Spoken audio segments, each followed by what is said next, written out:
BJP வந்து கண்டிப்பா வந்து 2 பில்லையும் பார்லிமெண்ட் செஷன்ல கொண்டு வர போறாங்க. நம்மளுக்கு கிடைச்ச தடவ ஒரு ஸ்பெஷல் பார்லிமெண்ட் செஷனே கன்வீன் பண்ணுவாங்க போல தான் இருக்குது. இதுக்கு மூல காரணம் வந்து காங்கிரஸ் தான். காங்கிரஸோட வீக்னஸ் அவங்க அந்தந்த ஸ்டேட்டுக்கு போய் பிக் பிரதர் ட்ரீட்மெண்ட் பண்ணி அங்க இருக்கிற பார்ட்டிஸ் எல்லாமே ஸ்பிளிட் ஆயிடுச்சு. 5 எம்எல்ஏ ஜெயிச்ச பிறகு ஒரு கர்டசிக்கு மிஸ்டர் எம்.கே. ஸ்டாலினை சந்திக்காம 2 அமைச்சர்கள் ஒரு ராஜ்யசபா எம்பிக்கான டிவிகே பக்கம் சாஞ்சாங்களோ, இது எல்லா ஸ்டேட்லயும் இவங்க பண்ணுவாங்க. அவங்களுக்கு வந்தா பரவாயில்ல. அவங்க வந்து அந்த அந்த அஜெண்டா அந்த இதுல ஆபரேஷன் லோட்டஸ்ன்னு சொல்றோம். இவங்க அதை விட வர்ஸ்ட் ஆபரேஷன் தான் இவங்க காங்கிரஸ். அதனால இவங்களுக்கு வந்து பாடம் வந்து எப்படி எந்த பொலிட்டிக்கல் பார்ட்டி கத்துக் கொடுக்க போறாங்கன்னு தெரியல. ரீஜனல் பார்ட்டிஸ் தான் கத்துக் கொடுக்கணும். டிவிக்கு வந்து போத் சைட்ஸ் காங்கிரஸ் கூடயும் இணக்கமா இருக்கிற மாதிரி காமிக்கிறாங்க. பட் பிஜேபி கூட இணக்கமா தான் இருக்காங்க. எலெக்ஷனுக்கு முன்னால இருந்தே இணக்கமா தான் இருக்காங்க. உரையை வந்து யூனியன் கவர்மெண்ட் கிட்ட அனுப்பிச்சிருப்பாங்க, கேட்டிருப்பாங்க. இந்த மாதிரி இந்த உரைன்னு அவங்க படிக்க சொல்லியிருப்பாங்க.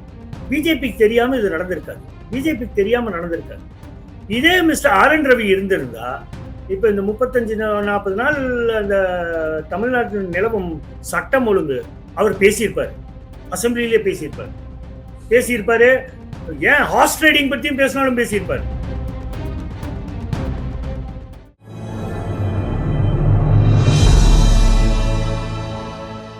தமிழ் நியூஸ் நேர்களுக்கான வணக்கம். இன்றைய சிறப்பு நேர்காணலில் நம்முடைய இருப்பவர் அக்னி நியூஸ் சர்வீஸினுடைய ஆசிரியர் மரியாதைக்குரிய திரு சுரேஷ்குமார் சார். சார் வணக்கம். வணக்கம் சார். இப்போ தேர்தலுக்கு முன்னதாகவே ஒரு மசோதா, அது ஏங்க தேர்தல் கோட் ஆஃப் கண்டக்ட் இருக்கும் போது இந்த மசோதாவை கொண்டு வரீங்கன்னு சொல்லி கடுமையான விமர்சனங்கள் வந்து முன்வைக்கப்பட்டுச்சு மத்திய அரசால்.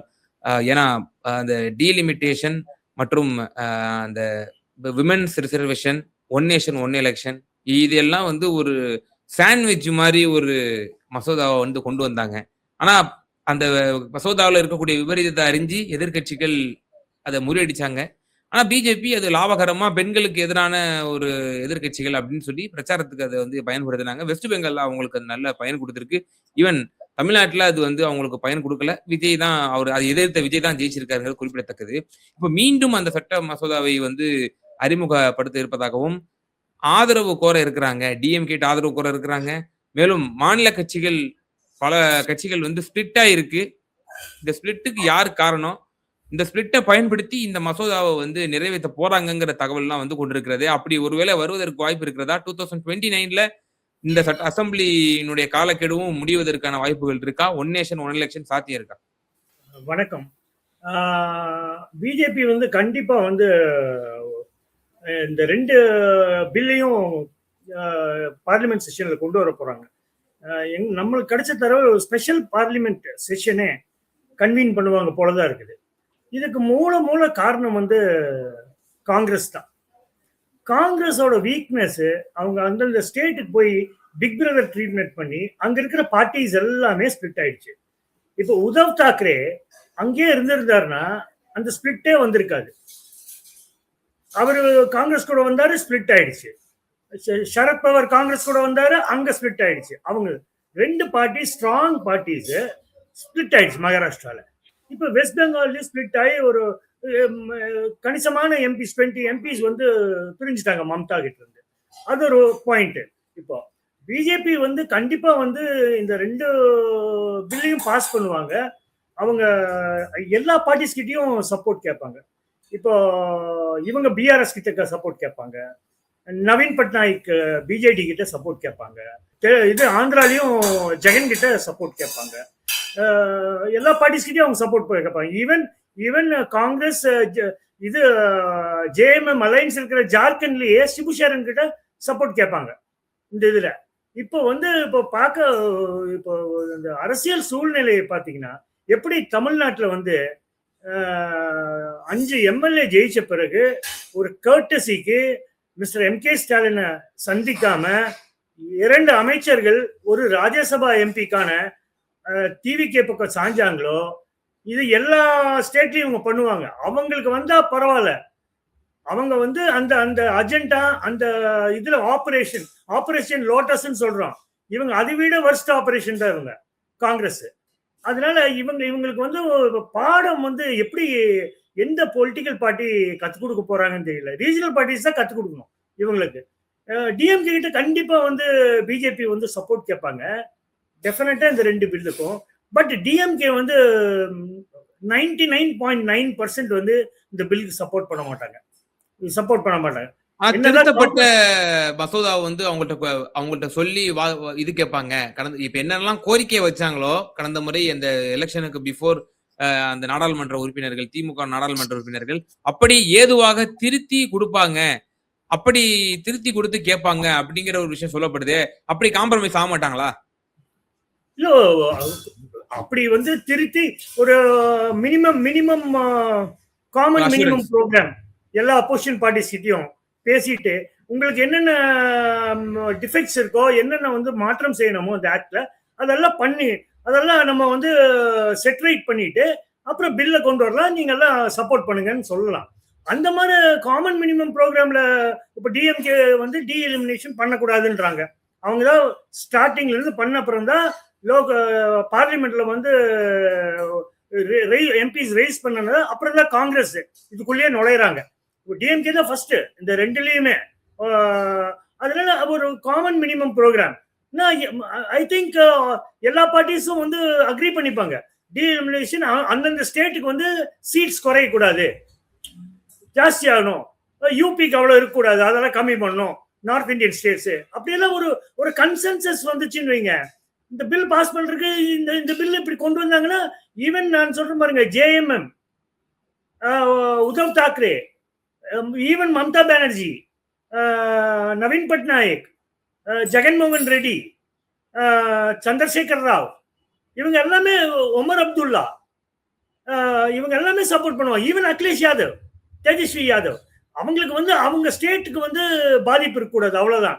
பட் ஒரு காமன் மினிமம் ப்ரோக்ராம் பிஜேபி வந்து கொண்டு வந்தாங்கன்னா நிறைய பார்ட்டிங்க சப்போர்ட் பண்ணுவாங்க. இந்த இப்ப இருக்கிற சிச்சுவேஷன் பாத்தீங்கன்னா இந்த ஃபேக்ஷன் இதெல்லாம் இந்த பில்லு வந்து ஒரு ஸ்பெஷல் செஷனோ இல்லைன்னா அடுத்த பார்லிமெண்ட் செஷனோ கொண்டு வந்தாங்கன்னா இந்த பில் பாஸ் ஆகிறதுக்கு தான் 99% சான்சஸ் இருக்கு. 2029ல பார்லிமெண்ட் அண்ட் அசம்பிளி போல்ஸ் சைமல்டேனியஸா நடக்கிறதுக்கு ஒரு சான்ஸ் இருக்குது. இது வந்து நம்ம வந்து இப்போ 2/3 மெஜாரிட்டி வேணும் இல்லையா?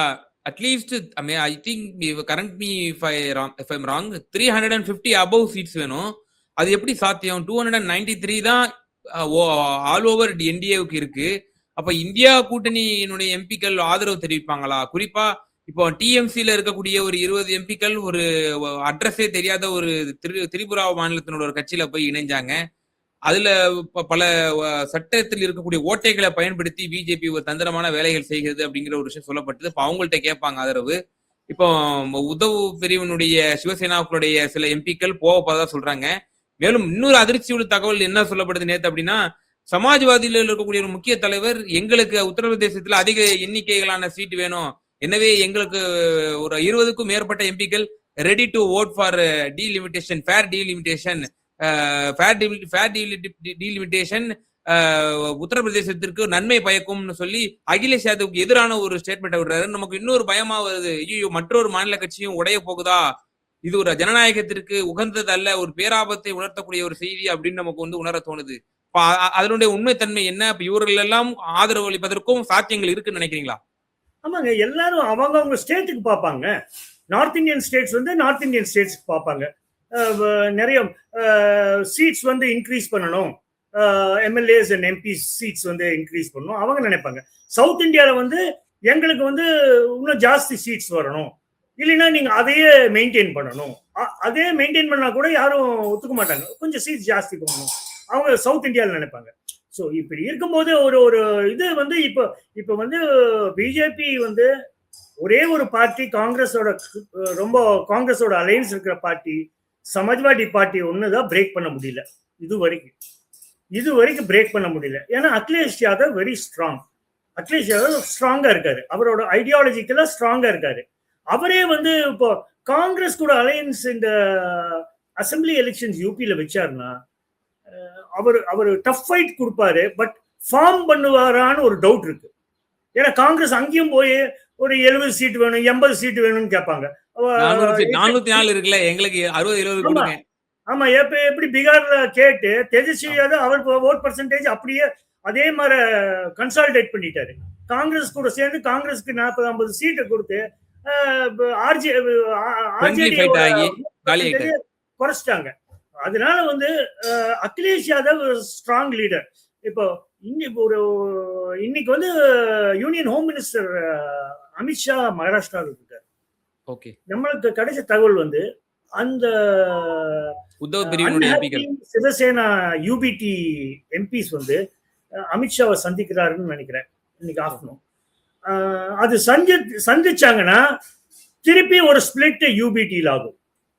ஓகே, இப்ப எங்களுக்கு நம்ம சோர்ஸ் என்ன சொல்றாங்கன்னா, even Sharad Pawar party again ஒரு ஸ்பிளிட் வர்ற சான்ஸ் இருக்குன்றாங்க.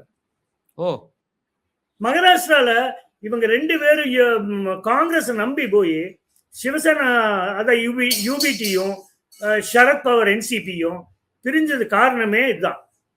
பிஜேபி வந்து வெரி ஸ்ட்ராங்குங்க. இந்த அண்டர் கிரவுண்ட் இதுல ரொம்ப ஸ்ட்ராங். அவங்களுக்கு ஒரு பெரிய பிளஸ் பாயிண்ட் வந்து ஆர்எஸ்எஸ். அவங்க எப்படி அரித்மெட்டிக்னு இந்தியா பூரா அவங்க தெரியும். இப்போ உத்தரப்பிரதேஷ்க்கு அடுத்த வருஷம் எலெக்ஷன்னா 1 வருஷத்துக்கு முன்னாலே அவங்க ஆரம்பிச்சிட்டாங்க யூபியில என்ன பண்ணணும்னு ஆர்எஸ்எஸ். அந்த ஆர்எஸ்எஸ் ஐடியாலஜி பிஜேபி வந்து அதை வந்து அப்படியே ப்ரமோட் பண்ணி மக்களிடையில கொண்டு போய் சேர்த்துடுவாங்க எல்லா எலெக்ஷனுக்கும். அதனாலதான் அவங்க ஸ்ட்ராங்கா இருக்காங்க நார்த் இந்தியால. காங்கிரஸ் எங்கேயுமே வர முடிய மாட்டேங்குது பாருங்க. மத்திய பிரதேஷ், ராஜஸ்தான் எல்லா இடமும் போச்சு. இப்ப ஆம் ஆத்மி பார்ட்டி இருக்காங்க. ஆம் ஆத்மி பார்ட்டி எம்பிஸ் இல்ல. பஞ்சாப்ல இருக்காங்க. அவங்க கிட்ட கேட்பாங்களா? அவங்க கிட்ட கேட்க மாட்டாங்க. பிஜேபி அவங்கள அணுக மாட்டாங்க. கேஸ் அணுகுனா இது பஞ்சாபுக்கு ஏதோ நல்லதுன்னு நினைச்சாங்கன்னு வைங்க, அவங்களும் சப்போர்ட் பண்ணலாம் காமன் மினிமம் ப்ரோக்ராம்ல. அப்புறம் காங்கிரஸ் தனியா தான் விடப்படுவாங்க. காங்கிரஸோட வந்து அவங்க இருந்த ஐடியாலஜி அப்படியே வந்து கரைஞ்சிட்டு வருது. அவங்க வந்து ஒரு ஸ்டெடி டிசிஷனே எடுக்கிறது இல்லை. இப்போ பிஜேபி கிட்ட டிவிக்கு அவங்க நான் எக்ஸிஸ்டன்ட் எம்பிஸ், ராஜ்யசபா எம்பியோ லோக்சபா எம்பியோ யாரும் இல்லை. அவங்க வந்து டிவிக்கு. இப்போ வந்து டிஎம்கே கிட்ட கண்டிப்பா வந்து சப்போர்ட் கேட்பாங்க. 99.9% டிஎம்கே வந்து சப்போர்ட் பண்ண மாட்டாங்க. இன்கேஸ் டிஎம்கே பார்லிமெண்ட்ல என்னென்ன சொன்னாங்க, ஒப்ஜெக்ஷன் எதுனாலன்னு அதெல்லாம் சேஞ்ச் பண்ணி ஒரு காமன் மினிமம் ப்ரோக்ராம் கொண்டு வந்தாங்கன்னா டிஎம்கே வந்து சப்போர்ட் பண்ணாங்கன்னு வைங்க, next second Tejashwi Yadav, Akhilesh Yadav, Uddhav Thackeray, Sharad Pawar, Hemant Soren, even Mamata Banerjee support பண்ணிடுவாங்க. ஓ, ஓகே. டிஎம்கே எடுக்கிற ஸ்டாண்ட் தான் இப்போ மெயின். பிகாஸ் இந்தியா அலையன்ஸ் இருக்கிற மாதிரி தெரியல. இந்தியா அலையன்ஸ் அப்படியே கரைஞ்சிட்டே வந்துருக்கு. இன்னும் அவங்க அடுத்த மீட்டிங் ஆகஸ்ட் என்னமோ சொன்னாங்க. அந்த ஆகஸ்ட்குள்ள 27 பார்ட்டிசிபேட் பண்ணாங்க போன மீட்டிங்லன்னாங்க. அது 27 வந்து 15 ஆகுதா 10 ஆகுதான்னு பொறுத்திருந்து தான் பார்க்கணும். இது வந்து அவங்க வந்து பிஜேபி ரொம்ப ஸ்ட்ராங்கா இருக்காங்க. அவங்க ரொம்ப ஸ்லோவா ஒவ்வொரு பில்லு எப்படி பண்ணணும், எப்படி அப்போசிஷனை உடைக்கணும், அவங்க வந்து ஸ்லோ அண்ட் ஸ்டடியா போறாங்க. காங்கிரஸ் வந்து அவங்க மென்டாலிட்டியை மாத்தணும். மென்டாலிட்டியை மாத்தலன்னு வைங்க, Congress coming to power in the centre is likely not in the another 20 years. இன்னொரு 20 வருஷம் காங்கிரஸ் வராது. அலையன்ஸை கரெக்டா காங்கிரஸ் வந்து மீட் அவுட் பண்ணி கரெக்டா கொண்டு போனாங்கன்னா ஒரு சான்ஸ் இருக்கு 2029ல. இல்லைன்னா இதே மாதிரி டிஎம்கே டிச் பண்ண மாதிரி வேற எங்கேயாவது டிச் பண்ணாங்க. யூபியில எல்லாம் இவங்க வந்து அகிலேஷ் டிச் பண்ணாங்கன்னு வைங்க, காங்கிரஸ் யூபியில 0 ஆயிரும். அங்கெல்லாம் அவங்க அங்கெல்லாம் வந்து அவங்க பாரம்பரிய தொகுதியான ரைபரேலி அமேதியில கூட அவங்க ஜெயிக்க முடியாத சூழ்நிலை ஆகி ஜெயிக்க போயிடுது. முடியாது. ஏன்னா அங்கதான் வந்து மக்கள் வந்து அந்த பேக் ஸ்டாபிங் விரும்ப மாட்டாங்க. ம். யூபில எல்லாம். சார் இப்ப எனக்கு இதுல முக்கியமான இன்னொரு கேள்வி என்னன்னா சார், இப்போ இது வந்து ஒரு மைனாரிட்டி பிஜேபி அரசு. கடந்த முறையாவது ப்ரூட்டல் மெஜாரிட்டி 282, 303. அப்போ கூட்டணி கட்சிகளோட ஒப்பிடும்போது 350 வந்துச்சு அவங்களுக்கு. அப்போ 2/3 மெஜாரிட்டிங்கிற அளவுக்கு வந்து அவங்க கூட்டணி கட்சியோட ஆதரவுல ரொம்பவே ஸ்ட்ராங்கா இருந்தாங்க. இப்போ மைனாரிட்டி ஆட்சிங்கிற பொழுது அவங்கள வீக்கன் பண்றதுக்கு உண்டான வேலைகளை இந்த 2 ஆண்டுகள்ல செஞ்சிருக்கலாம். அ எதிர்க்கட்சிகள இன்னும் நம்ம யுனைட் பண்ணி நம்ம வந்து ஒரு கூட்டாட்சி தத்துவத்தையும் ஒரு வலியுறுத்தும் விதமாக எந்த சவாலான பில்களையும் பாஸ் பண்ண விடாத அளவுக்கு வந்து ஒரு அப்போசிஷன் வந்து பண்ணியிருக்கலாம். ஆனா எதையுமே வந்து ஒரு ஒரு டிஸ்கஷன் இல்லாம எல்லாமே வந்து காங்கிரஸ் ஒரு பெரிய மனப்பான்மையோடு இப்படி பாஜக நினைக்கிறதெல்லாம் சாதிக்கக்கூடிய விதமாக காங்கிரஸ்க்கும் துணை போறதா இருக்கட்டும், மாநில கட்சிகளும் அதற்கு வந்து ஒவ்வொரு இதுவும் இரையாகிறதா இருக்கட்டும், அவங்களுடைய தன்மையையும் வந்து இழக்கக்கூடிய ஒரு சம்பவம் பார்த்துட்டு இருக்கிறோம் இல்லையா? இது என்ன உணர்த்துது? பாஜக இவ்வளவு மைனாரிட்டிலயும் வந்து இப்படி நினைக்கிற பில் எல்லாம் பாஸ் பண்ணக்கூடிய தன்மை இருக்கு. ஒண்ணும் இல்ல. ஃபார் எக்ஸாம்பிள் எடுத்துக்கோங்க. மம்தா எங்க இருந்து வந்தாங்க? காங்கிரஸ். ஜெகன்மோகன் எங்க இருந்து வந்தாரு? காங்கிரஸ். அவங்க அப்பா ராஜசேகர் ரெட்டி. பிஜேடி நவீன் பட்நாயக் ம். ம். எல்லாம் ஸ்பிளிட்டவே குரூப் ஃப்ரம் காங்கிரஸ் தான் ஃபார்ம் பண்ணது. இவங்க இந்த இந்த அசம்பிளி எலெக்ஷன்ல வெஸ்ட் பெங்கால்ல காங்கிரஸ் வந்து மம்தா பானர்ஜி கூட அலையன்ஸ் வச்சிருந்தா என்ன தப்பு? என்ன தப்பா இருக்கும்? இவங்க வந்து இந்தியா அலையன்ஸ் வந்து ஜெகன்மோகன் ரெட்டி கிட்ட பேசுனீங்களா? பேசல. அங்க போய் ஃபேமிலி ஸ்பிளிட் அப் பண்ணி அங்க அவங்க சிஸ்டர் ப்ராப்ளம் யூஸ் பண்ணி அவங்க சிஸ்டர் இங்க கொண்டு வந்தாங்க. இவங்க யார்கிட்ட இங்க பேசியிருக்காங்க? அப்போசிஷன் பார்ட்டிஸ் யார்கிட்ட பேசியிருக்காங்க? யார் வந்து இவங்க கூட பேசுறதுக்கு தயாரா இருக்காங்க? அதுதான் முதல் கேள்வி. யாருமே அப்போசிஷன் பார்ட்டிஸ் இவங்க கூட பேசுறதுக்கு தயார் இல்லை. ஏன்னா இவங்க எப்படி இருந்தாலும் கொஞ்ச நாள் இருப்பாங்க, டிச் பண்றது தான். எப்ப வேணா டிச் பண்ணுவாங்கன்னு அவங்களுக்கு நல்லா தெரியும். டிஎம்கே தான் ரொம்ப நம்பிட்டாங்க. ரொம்ப இவர் மிஸ்டர் எம்கே ஸ்டாலின் ரொம்ப மெக்னானிமஸா நம்பிட்டாங்க. அவங்கள தூக்கி ஒரு ஒரு ஜஸ்ட் இதுதான் லோடு தான், ஒரு லக்கேஜ் மாதிரி கொண்டு போனாங்க. தூக்கி தூக்கி தூக்கி தூக்கி 2019 இருந்து. இல்ல இத்தனை எம்பிஸ் இத்தனை எம்எல்ஏஸ் வந்திருப்பாங்களா? இப்ப இல்ல இந்த 2 மந்திரிங்க வந்து அந்த டிவிகே கவர்மெண்ட்ல சேர்ந்திருக்க முடியுமா? ஒரு கர்டசி இல்லாத பார்ட்டிங்க காங்கிரஸ். உன்னமாச்சு ஒரு ஒரு ஒரு ஆல் இண்டியா பேசிஸ்ல இவங்க வந்து திங்க் பண்ணலினா ரொம்ப கஷ்டம். இப்ப பாருங்க, கோவா எலெக்ஷன் வருது. ஆம் ஆத்மி பார்ட்டி கூட அலைன்ஸ் வச்சாங்கன்னா இப்ப பிஜேபி தோல்வி அடைறதுக்கு சான்சஸ் இருக்கு. சொல்லிட்டாங்க, ஆம் ஆத்மி பார்ட்டி சொல்லிட்டாங்க காங்கிரஸ் கூட அலையன்ஸ் இல்லைன்னு. அவங்களுக்கு தெரியும் இவங்க ஏதோ ஒரு 2-3 சீட்டு 4 சீட்டு 5 சீட்டு வர்றதும் இவங்க கூட போட்டா கம்ப்ளீட்டா ஆமா வாஷ் அவுட் ஆயிருவாங்கன்னு. அவங்க கேர்ஃபுல்லா, எல்லாருமே கேர்ஃபுல்லா தான் பண்றாங்க. இவங்க இந்த அப்போசிஷன் பார்ட்டியும் ஒரு ஒட்டுக்கா சேர்ந்து பண்ணலாம் பிஜேபிக்கு அகெயின்ஸ்டா. இல்லைன்னா ஒரு மைனாரிட்டி அரசாங்கம் வந்து இப்போ மெஜாரிட்டி அரசாங்கம் பண்ணது பிஜேபி கவர்மெண்ட் இருக்கு. எல்லா பில்ஸும் அவங்க நினைக்கிறது வந்து சாதிச்சிடுறாங்க. ஆல் இந்தியா பேன் இந்தியா பேசிஸ்ல மன்ரேகா பேரே மாத்திட்டாங்க. மாத்திட்டு வந்துருச்சு இல்லைங்க. அவங்க என்ன வேணா பண்ணுவாங்க. அவங்க என்ன வேணா பண்ணுவாங்க. எனக்கு இந்த விவகாரத்துல எனக்கு ஒரு இறுதியான முக்கியமான ஒரு கேள்வி. தமிழ்நாட்டுல நேற்று சட்டசபை கூட்டத்தொடர் வந்து கூடிச்சு. ஆளுநர் நமக்கு வியப்பளிக்கும் விதமாக ஒரு எல்லாமே வந்து தெளிவா வாசிச்சுட்டு போயிட்டாரு. மத்திய அரசுக்கு எதிரான அம்சங்களையும் ஒரு தெளிவா வாசிச்சுட்டு போயிட்டாரு. இது ரொம்ப வியப்பளிச்சிச்சு. இதுல பின்னணி கணக்கா இதுல மெட்டீரியல் பாலிடிக்ஸ் இருக்குங்கிற ஒரு விஷயம் சொல்லப்படுது.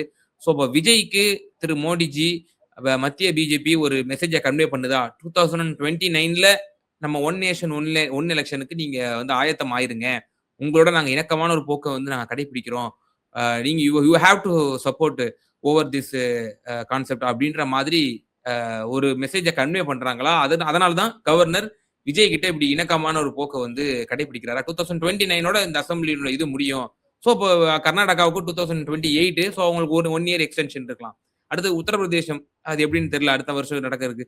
ராஜஸ்தான் மத்திய பிரதேசம் 2028ல இருந்து நடக்க வேண்டியது அதுவும் 29க்கு தள்ளி போகலாம். ஸோ அவங்களுக்கு எல்லாம் ஒரு போனஸா 6 மாசம் 1 வருஷம் கூடுதலான எக்ஸ்டென்ஷன் கிடைக்குவதற்கான வாய்ப்புகள் இருக்கு. பிஜேபி ஆளக்கூடிய மாநிலங்கள் என்பது குறிப்பிடத்தக்கது.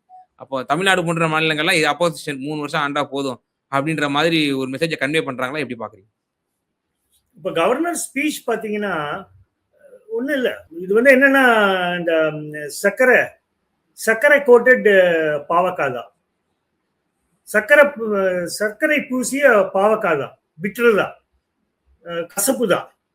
இப்ப வந்து ஆளுநர் உரை வந்து இந்த இந்த உரையை வந்து யூனியன் கவர்மெண்ட் கிட்ட அனுப்பிச்சிருப்பாங்க, கேட்டிருப்பாங்க. இந்த மாதிரி இந்த உரைன்னு அவங்க படிக்க சொல்லியிருப்பாங்க. பிஜேபிக்கு தெரியாம இது நடந்திருக்காது. பிஜேபிக்கு தெரியாம நடந்திருக்காது. இதே மிஸ்டர் ஆர் என் ரவி இருந்திருந்தா இப்ப இந்த 35-40 நாள் அந்த தமிழ்நாட்டில் நிலவும் சட்டம் ஒழுங்கு அவர் பேசியிருப்பாரு, அசம்பிளியிலே பேசியிருப்பாரு. ஏன் ஹார்ஸ் ட்ரேடிங் பத்தியும் பேசினாலும் பேசியிருப்பாரு. அது கூட பேசுவார் அவரு. ஆர் என் ரவி பேசியிருப்பாரு. இவர் வந்து இணக்கமான முறையில் தான் போறாரு. பட் டிவிக்கு மைனாரிட்டி கவர்மெண்ட்டுங்க, மைனாரிட்டி கவர்மெண்ட். இப்ப வந்து இது இந்த உரை வந்து என்ன தெரியுங்களா, இது காங்கிரஸ்க்கு ஒரு பாடம். காங்கிரஸ்க்கு வெளியே இருந்து சொல்றாங்க யூனியன் கவர்மெண்ட், டிவிக்கு வந்து காங்கிரஸ் வந்து நீங்க சப்போர்ட் பண்ணிட்டீங்க, பட் உங்களுக்கு எப்ப இருந்தாலும் ட்ரபிள் இருக்கு தமிழ்நாட்டில்னு ஒரு ஸ்மால் ஹிண்ட் பண்றாங்க கவர்னரோட ஸ்பீச்ல இருந்து. கவர்னர் ஸ்பீச் ஒண்ணுமே இல்லைங்க, ஒண்ணுமே இல்ல. கவர்னர் ஸ்பீச்ல அம்சங்களை பத்தி நான் கேட்கல, குறிப்பா கேட்டது கவர்னருடைய இந்த செயல்பாடு மத்திய அரசனுடைய சமிஞ்சையா, இந்த one nation one election delimitation, so அது நடைமுறைக்கு வரப்போகுது.